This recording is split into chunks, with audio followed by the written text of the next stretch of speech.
هذه قرية عين الحمراء، وهي قرية كردية تتبع منطقة جسر الشغور. عدد سكانها حوالي 3000 شخص، أغلبهم كرد يعملون بالزراعة وتربية الحيوانات، لكنهم للأسف لا يتكلمون الكردية بل يتكلمون العربية، وما يميزها وقوعها على طريق عام حلب اللاذقية وطريق سهل روج، فهي تمتاز بموقع استراتيجي.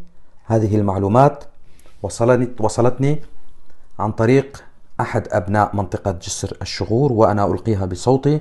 أنا علي عبد الله كولو من منطقة درباسية في محافظة حسكة، وأتمنى كما يتمنى كل الكرد الناطقين بالكردية أن يتكلم أهلنا في جسر الشغور بلغتهم الكردية، أن يتعلموها ويعلموها لأولادهم ويسموا أولادهم بأسام كردية، فلغتنا الكردية هدية من الله مثل باقي اللغات، وعلينا أن نتعلمها. دمتم أهلنا في قرية عين الحمراء.